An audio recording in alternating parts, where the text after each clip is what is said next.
Welcome back, everybody. This is Dan for Dan's Racing and Simulations. Thanks so much for joining in with me for today's video. Before we get into today's video, I want to mention a couple things. Number one is I want to apologize. It's been like a week. It's been over a week since I've made a video, and that's not like me, but I've just been super busy, guys, and sim racing in general has just been on the back burner for like the last week and a half. Very busy at work, very busy around the house. And you have to pick and choose what you do when your time is limited, and sim racing has just been in the back burner. So sorry about that. I haven't quit. I haven't gone anywhere. Just bear with me while I'm busy. Hopefully soon enough we'll be back in business like normal.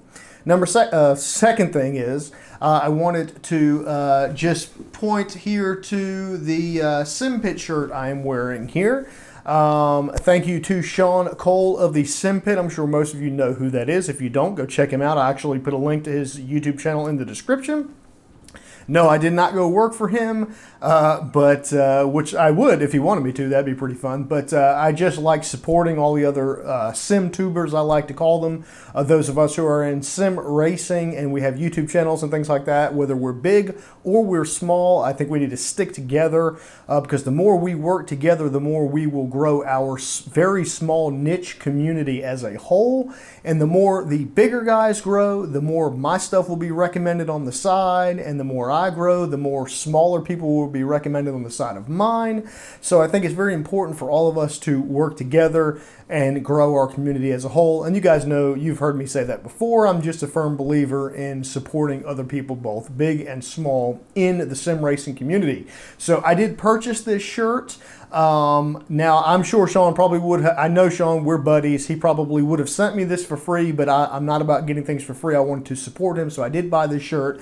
But he did throw in let me put these right side up. He threw in a couple of stickers for me, and I didn't ask for those, so that's pretty cool. Thank you for that, Sean. So go check out the Sim Pit, pick up a shirt from him if you have it and you want to support the sim race community. Helping him helps me. So if you guys like supporting me, believe it or not, helping him helps support me. So anyways, let's get on with the video at hand here, guys. So often in the comments in my videos, I see people saying things similar to what I'm going to be mentioning in this video. Also, if you go on any forums for any sim racing games, go on Reddit in the sim racing forum section.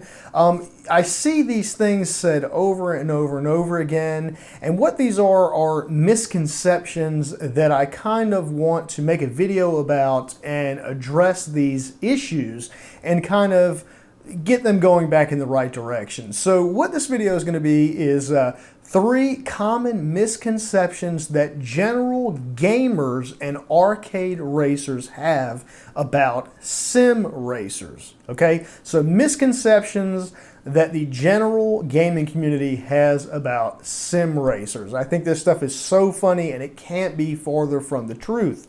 So the first one up on our list is that sim racers think that they are the elite or the elitists of gaming in general, and especially racing games. We think that we are the best of the best. We talk ourselves up. We think that if you are not a sim racer, you are nothing.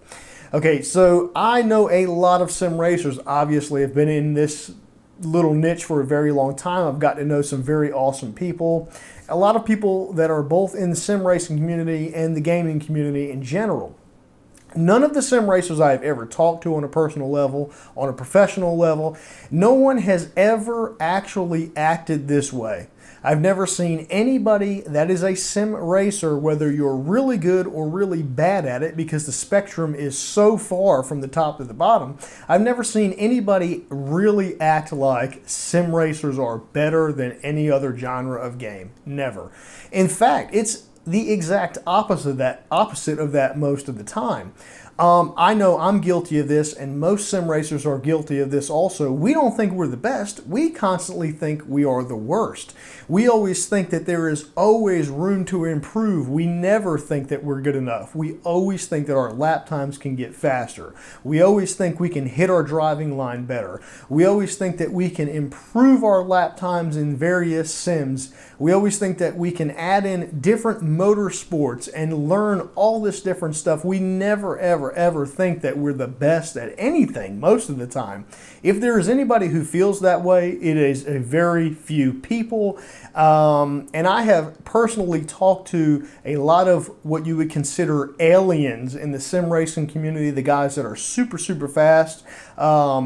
And none of them act this way either. So this is a really big misconception that anybody outside of the sim racing community thinks, but none of us think that. We don't think sim racing is any better than any other genre of game. We don't think that we are any better than any other genre of game. We actually always think that we could constantly be improving ourselves. So that is a misconception that is wrong.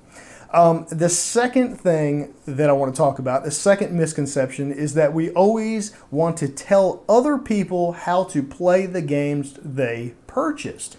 Okay, so I can see how people may think that that's what a lot of us are doing. I get these comments in my videos all the time, because I'll be explaining what I think on a personal level is the correct way to do something.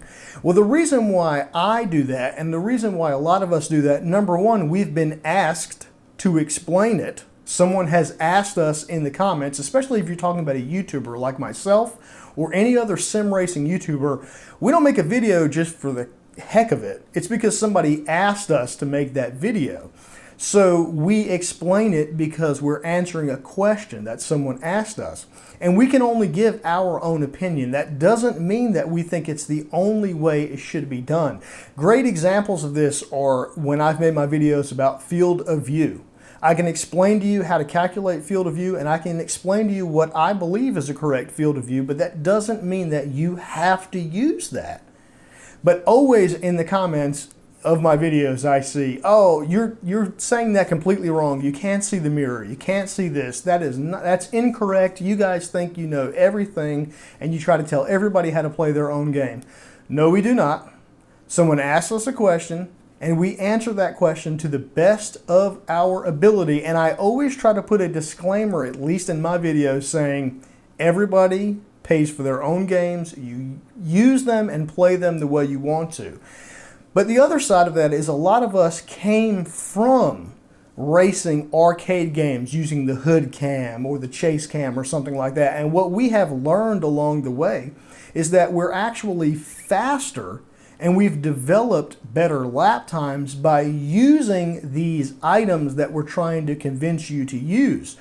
We're not saying you have to. We're just telling you from our experience that because we've done both, we know which one works the best.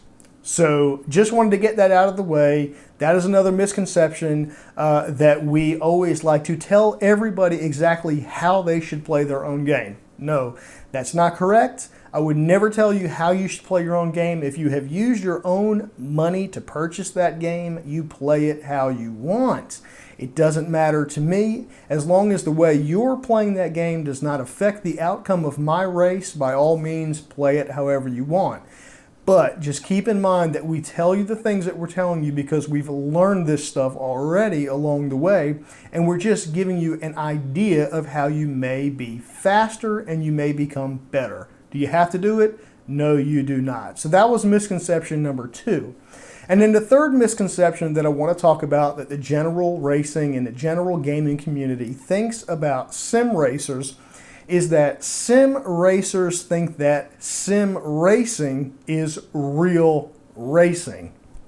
Okay, I'm going to repeat that one because I hear that all the time and I'm like in astonishment when I hear that.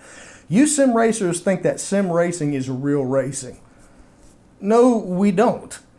I've never talked to anyone in sim racing that sits at their desk or in a sim rig in their bedroom or their office and holds on to a fake wheel that thinks they're actually racing in a car. That's the misconception. It's like, oh, you sim racers, you think you're really racing. We don't think that we're really sitting in a car and racing out in the real world. You know, we don't think that. We do think that it is definitely a good competition. We definitely think that it's a lot of fun. And most importantly, we think that it is a way of making your way into real racing at some point in time. And they have a lot of things that are very similar. You have to practice so much. You have to have a game plan, especially if you're going to do some kind of long race with stints, you know, several stints, several pit stops. There are a lot of things that are alike in a real race and in sim racing. But no, we do not think that sim racing is real racing. That's just silly to even say that, and none of us, nobody I've ever talked to thinks that that's what it is. It just doesn't make any sense. But still, I hear that and I see that typed. You guys think this is real racing over and over and over again in the comments on both my videos and other people's videos and just in forums and things like that. We don't think that it's real racing, but we do think that it is a means of making your way into real racing. If you take sim racing seriously and you become very good at it, it's already been proven that many people who have sim raced make their way into some form of real racing. But we're not sitting here in our offices or bedrooms or wherever you have your sim rig or wherever you have your setup, whatever that may be, whether it's a desk and a steering wheel or a full triple monitor setup, whatever it is, we don't think that we're physically sitting in a real car. That's such a silly thing for anybody to say, but that is a real misconception that people think about sim racers that we absolutely do not think. And I would be willing to bet that anybody in the sim racing community that happens to see this video will agree with that and all of these that I've talked about. So that's it for this one, guys. I just wanted to get that off my chest because I think it's so funny. I see it over and over and over again. All these misconceptions about sim racers that are just not true. We're actually pretty nice people and we're pretty helpful and willing to have a conversation with anybody and you know, kind of try to help you out with something if you need some help with something. But anyway, so these are just misconceptions. I hope you guys enjoyed this video. Let me know in the comments down below what you think. Remember, grab yourself a SimPit t-shirt or any sim racer that you happen to be a fan of. Go grab some of their merchandise, help them support their channel. Helping them support their channel helps support me and those who may be even smaller than me, because we need to all work together. So thanks so much for watching this video, guys, and I will see you in the next one.